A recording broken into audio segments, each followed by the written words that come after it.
is congruent to that. And then we said RS is congruent to VT.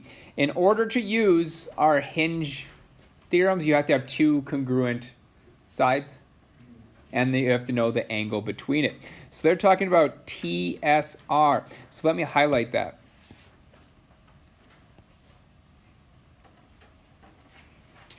So that angle, and then we're talking about this angle here. And then we were given the angles in between. So I was given, a good way to indicate that is maybe I was given that angle, and I was given that angle. All right, in order to use hinge theorem or the hinge theorem converse, you have to have two pairs of congruent sides. So we look at those two angles, and I have VR, TS, and I have SR and SR, and I have the angle between them. So that means I can use the hinge theorem. So this would really be a theorem you could put down here instead of this, is you could have put the hinge theorem converse, because it went the opposite direction. I was just kind of writing down as in, like, that's how I know I could use it, because I knew the angle between the two sides that were congruent pairs. On the other triangle, I knew all three sides, which means I can use the hinge angle theorem as well, because you just need to look at the angle across from one of those sides. So maybe a more correct would have been the hinge theorem and the hinge theorem converse. But this was a note to make sure I checked in my head. Did I make sure it was the angle between the two sides I knew? But, like, isn't it always side angle side with the hinge theorem with that hinge theorem? Because you're always having two sides. Yeah. But there'll be times where you can't use the hinge theorem, where I set it up in a situation you can't actually use the hinge theorem and you accidentally do it. So maybe an example might be in this case, maybe I didn't give you the angle there. Maybe I gave you this angle up here. I can't use the hinge theorem because I don't know two of these sides are congruent to any of these. So in this case, you can't use that theorem because you don't have that angle between the two sides.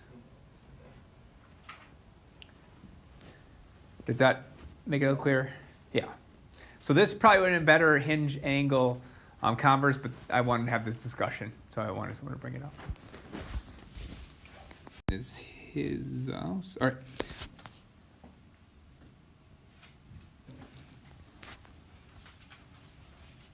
So I'm going to use the hinge angle the best way I can. And usually the angle they give you is the hinge angle you're going to be using. Primarily because this is 50 and this is 55. I can't actually get any of these other angles. Sometimes you can. All right, so sometimes you just see if you can get another angle. But just looking at the angles they gave us that 50-degree angle. So let's highlight that 50-degree angle. And they also gave me this 55-degree angle. Let's see if I can do this. No, it's going to snap on top of it. But it's that angle there. Do you see both those angles? All right.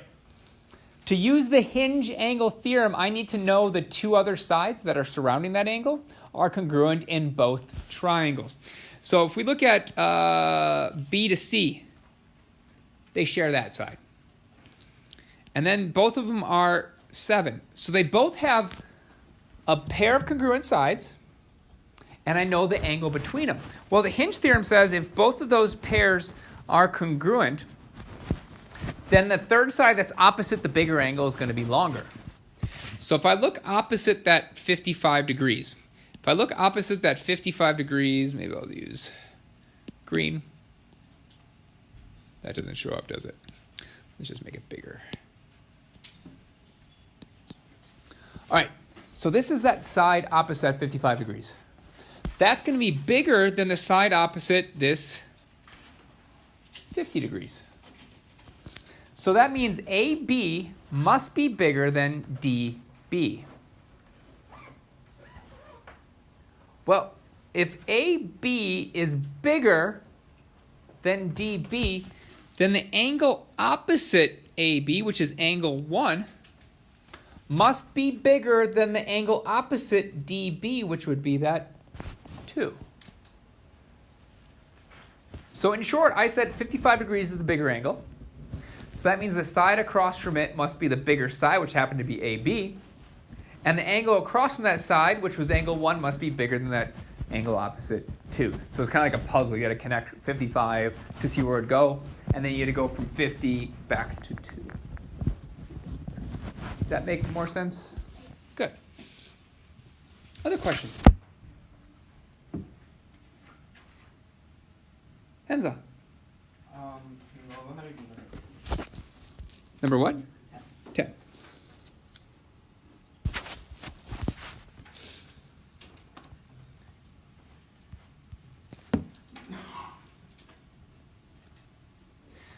So number 10 says SR equals ST. It says VX equals VT. So I put all that information down.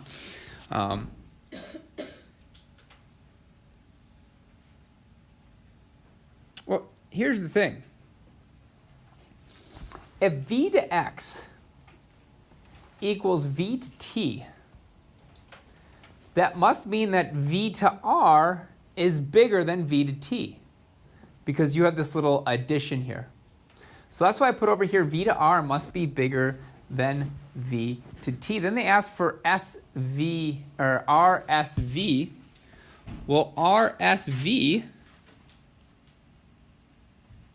is that angle across from that bigger side. And then it says TSV. TSV is this angle, which is across from the smaller side. So if VR is bigger than VT, then the angle across from VR, which is that RSV, must be bigger than the angle across from VT, which is that TSV. Oh, okay. Yeah, I see. Okay. Other questions?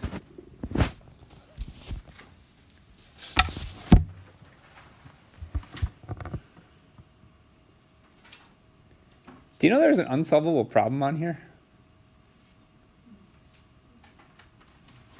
I'm not talking about the one on the back. I'm talking about number 6. Number 6 has a huge mistake in it. It was a typing mistake. When I redid these so they're a little clearer, I made a mistake.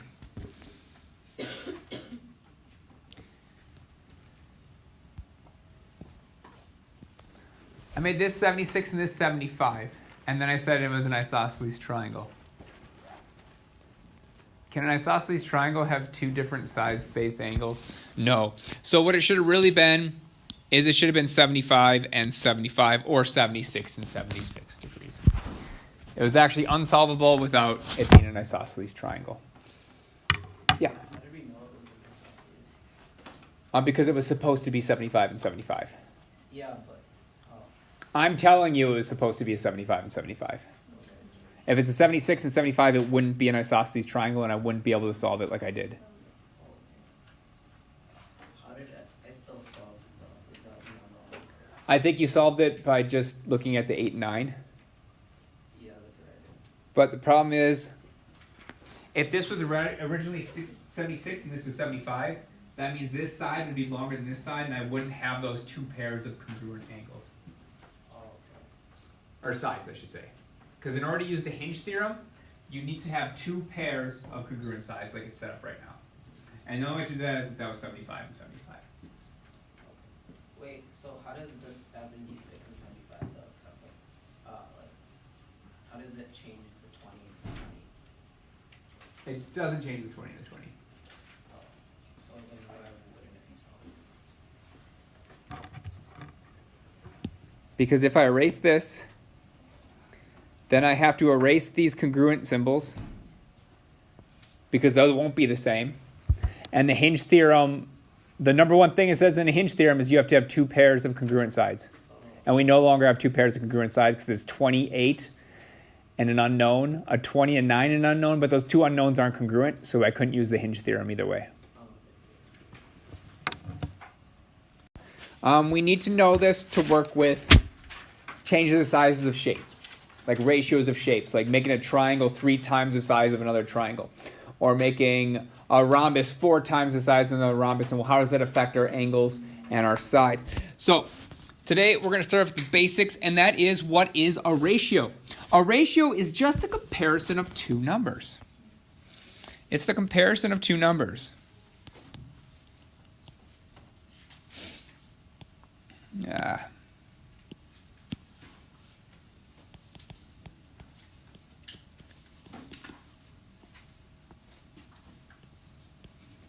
Not mumbers, numbers.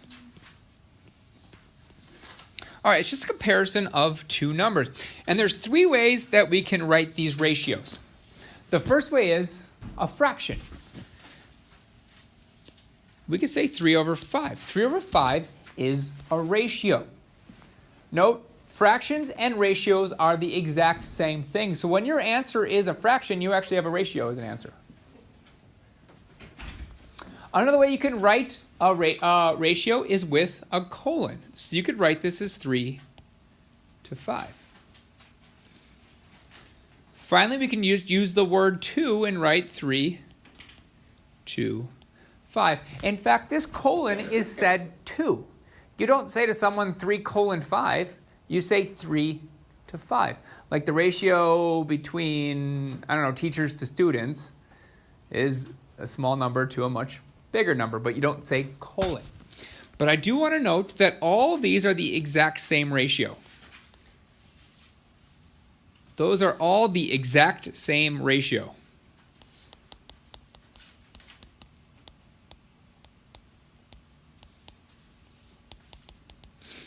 It's kind of like decimals and fractions are the same. If I say 0.3 and Tori says 3 over 10, it's the exact same thing.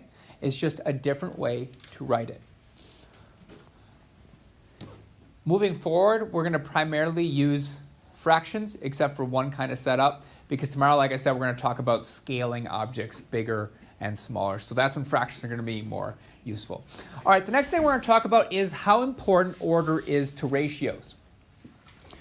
When you're on your homework, when you're describing something, whatever comes first has to come first in your ratio. So in this exact example, it says do the ratios of male students to female students. Let's do the male students to female students in this class.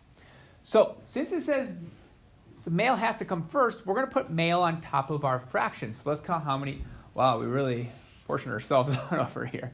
We have 1, 2, 3, 4, 5, 6, 7. So there's 7 males in this room. So you'd have a fraction that looks like 7 over. And for females, we have 1, 2, 3, 4, 5, 6, 7. Ooh. I'm going to throw me in as a tiebreaker. We're going to make it 8 guys.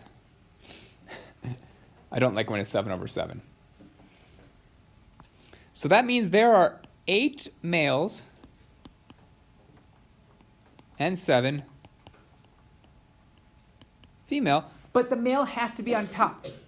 You can't say male to female in this classroom is 7 over 8, because it's going to be assumed that the 7 is the male, because it came first in the sentence, so it has to come first in your ratio. The other way you could have written this, you could have also written it as 8 colon 7 or 8 to 7, any way you did up there. Because the big difference is, if I ask for the ratio of female students to male students, we'd have to then flip that fraction. You would then have to say 7 over 8, because now the female would go on top, and the number of males would have to go on the bottom. And if I was writing that with a colon, maybe I should put or there instead. Or we could have written it as 7 colon 8, which is read 7 to 8. So order is important, and order is going to be really important when we start scaling objects. You're going to have to know which number goes with which object, and it has to stay there.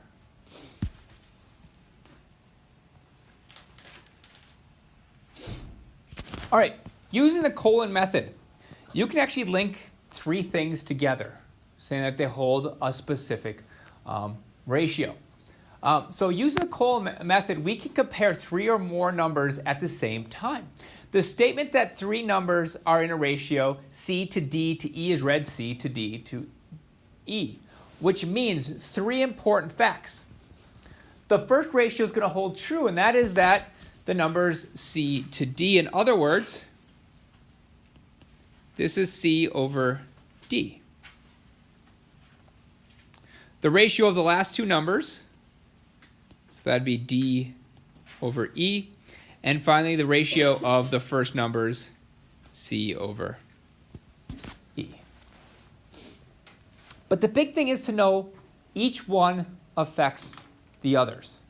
They all have to maintain these specific balances between each other. So the first problem we're going to use using this is the measure of three angles of a triangle are the ratios 2, 2, and 5. Find the measure of each angle. So ratios. Let's say we have a ratio of 1 to 2. Let's just leave these. All right, the ratio between the three angles is 2 to 2 to 5. See this first 2? That just means it's a fraction 2 over 2. It has to maintain that ratio. That means those two angles are the exact same. It means if one is 50, the other one has to be 50 as well, because 2 divided by 2 just equals 1 over 1. So it has to maintain that ratio. In other words, if I multiply this 2 by 5, and I have 2 times 5 would give me 10 degrees for this angle, this angle would also have to be 10 degrees, which would also be 2 times 5. Well, this 5 also has to preserve that ratio. So if I multiply this by 5, if I did 2 times 5 equals 10, 2 times 5 equals 10, then I have to do 5 times 5 equals 25 to hold on to that ratio with the other ones. Long story short, if I multiply any of these numbers by a number, I have to multiply all three of them in order to hold on to that specific ratio. But you're allowed to multiply by any number you wanted to. I can multiply all of these by 4.5, and as long as I do it to each of them, that ratio is preserved. Kind of like if you have a fraction 2 over 3, if I multiply the top and bottom by any number, it still stays balanced.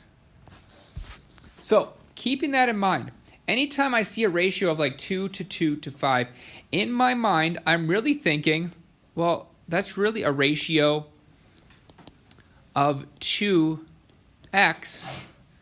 2x, 5x. I'm going to change that colon between that ratio because that's too many colons, I think. I'm just going to put an arrow.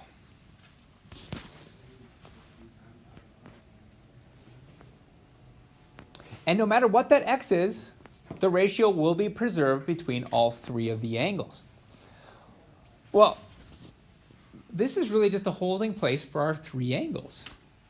Or that 2x is just my angle 1.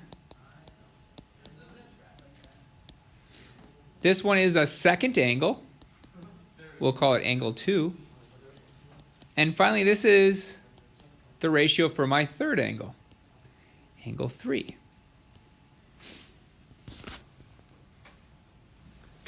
Well, when I add all the angles of a triangle together, they have to equal 180 degrees. So what we're going to do is we're going to take this ratio and apply it to what we know about triangles, and that is the fact that, well, if I take angle 1, 2x, plus angle 2, 2x, plus angle 3, 5x, that has to end up equaling 180 degrees. Now when I solve it, 2x plus 2x is 4x, plus 5x is 9x. We have 9x equals 180. X equals 20. So now we're going to plug that back into our ratio. Let me put a little divider up.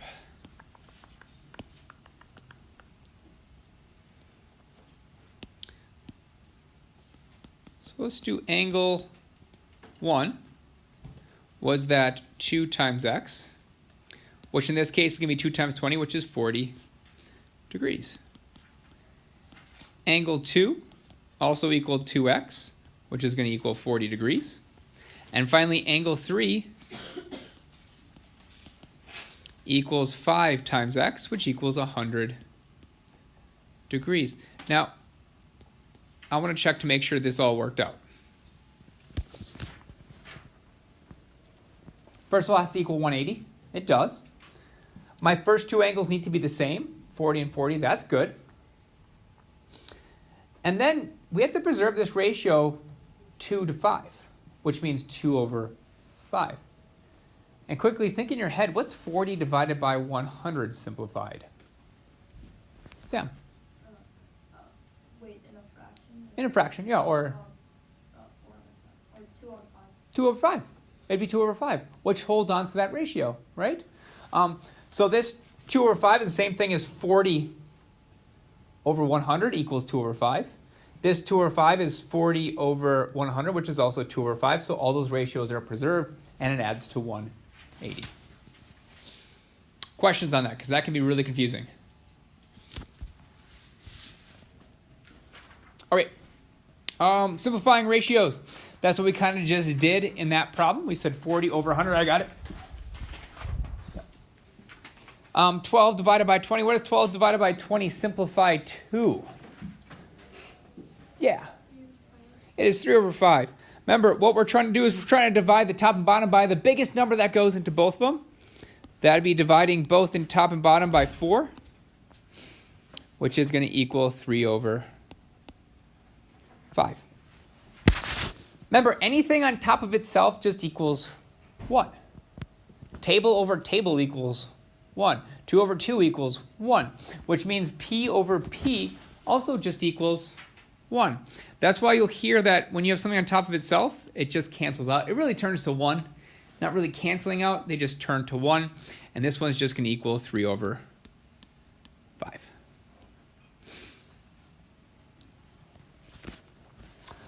Laws of exponents. If you have n divided by n squared, you will cross out the n, and you will lower that power by 1. In other words, for people that don't quite remember this, well, n divided by n squared is really just 4n. N squared would be n times n. N over n would equal 1, so one of those n's cancel out, and we're just left with 4 over n. Finally, 5 to 15, that's just a fraction. That is something that can be simplified. Either you look at it as just 5 to 15 and realize 5 can go into both of them, it turns into 1 to 3, or you can rewrite it as a fraction. If you rewrite it as a fraction, you would say 5 to 15 is the same thing as 5 over 15, which would equal 1 over 3, which we can rewrite back as 1 to 3, or you can leave it as a fraction, 1 over 3. They mean the same thing. All right, just a different way to represent it. Questions on that? Okay, the last thing we're going to talk about are proportions. Proportions are just putting two ratios together with an equal sign between them. So a proportion is an equation that states two ratios are equal or congruent. That two ratios are equal.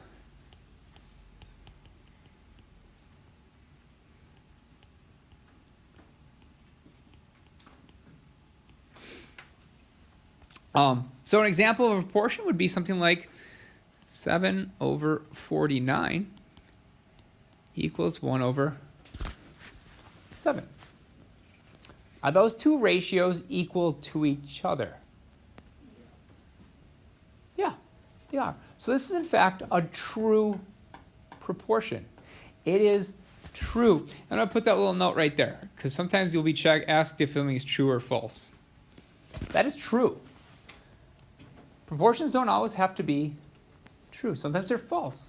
In fact, sometimes proportions are false like the one I'm going to provide you. It could be really anything. We'll say 5 over 8 equals, let's go 2 over 3. That is false.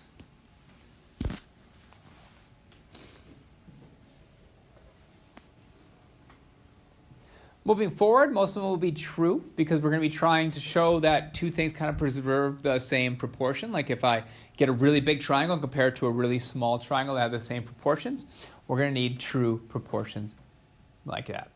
But just keep it in track, a proportion is just two ratios put together. You're comparing two ratios. All right, the last thing we're going to do is algebra review again. I'm less interested about these, more or less the fact that I see people forgetting these all the time.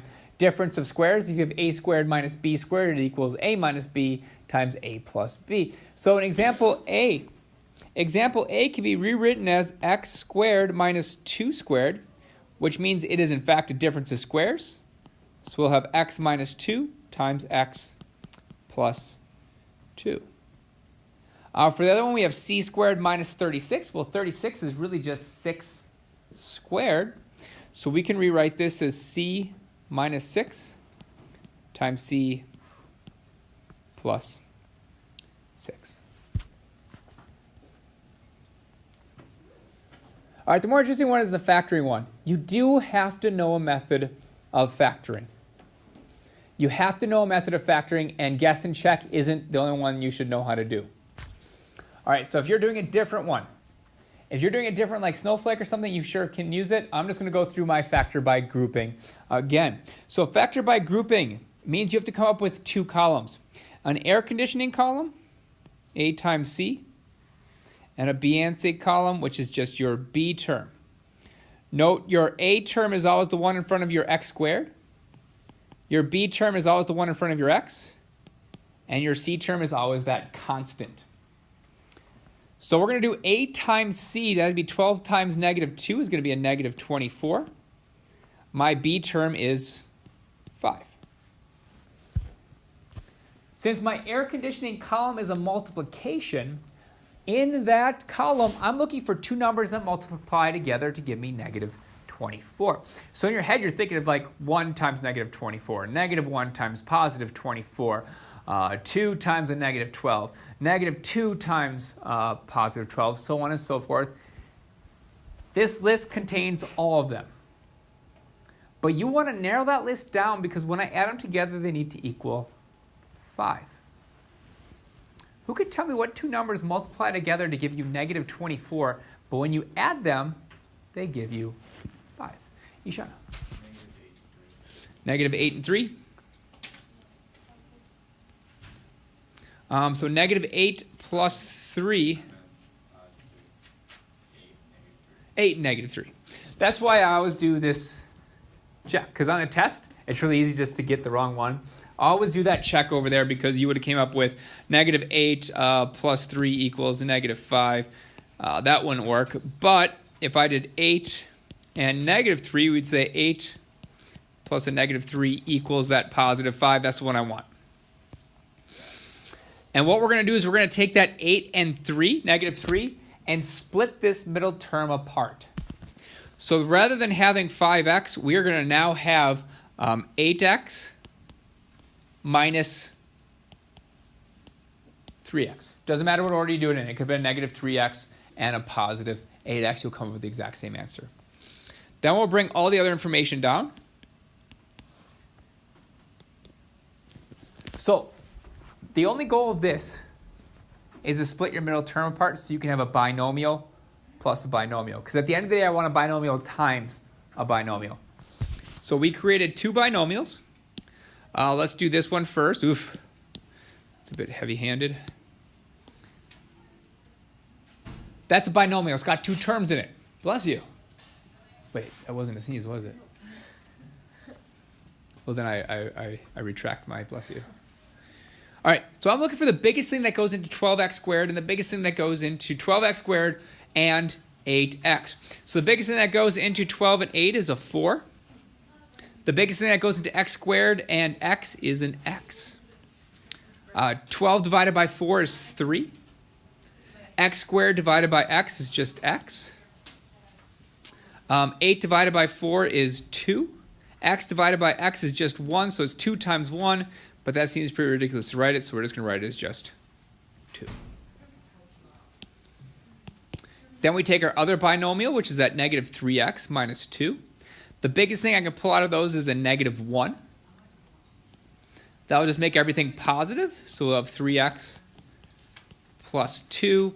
And I know I did everything right because I have 3x plus 2 and 3x plus 2. Those both things are congruent, the same thing. That means I did everything right. Now we're just going to take that 4x and that negative 1 and smoosh those guys together. Then we have 3x plus 2. And we are done. We are factored. Whether you use my method or not, I don't care. You have to have another method besides guess and check. Because guess and check works for small numbers. The problem is if you guess and check on a really big one and you're way off, You lose all of those points because I can't see your work when you're guessing and checking in your head. You can't put did work in head. All right, questions on any of that? All right, real quick, let's highlight what we did. We start with ratios. Ratios are just comparison of numbers. They can be listed as a fraction with colons or the word 2. So it's like 3 over 2. Then we went through simplifying. We also talked about, let's go back to that problem so we can see it. If we're ever given a long set like this and I have to actually apply it to like a triangle or something, I always think of it, instead of being 2 to 2 to 5, think of it as being 2x to 2x to 5x, and each one is occupying a space of one of your angles or one of your triangles or whatever you're dealing with at that time. All right, before we finish, I do want to talk about something that will help you in your homework really quick.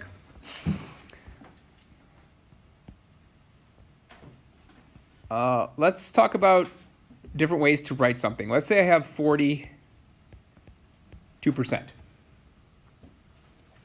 42% can be rewritten as 0.42. That can also be rewritten as 42 over 100. That is 3 different ways to represent a percent. You need to know that for the homework because we're going to start talking about like free throw making percentages and stuff. All right, so decimal is just over that 100. 42%, you can change to a decimal or a fraction. Generally speaking, in your homework, you're going to want to turn percentages and decimals into fractions. Hamza. Is this a number or is that just a thing? I just made it up. You said usually just turn it into a fraction. Into a fraction because we're dealing with ratios and proportions, so generally it's easier to deal with it as fractions versus decimals.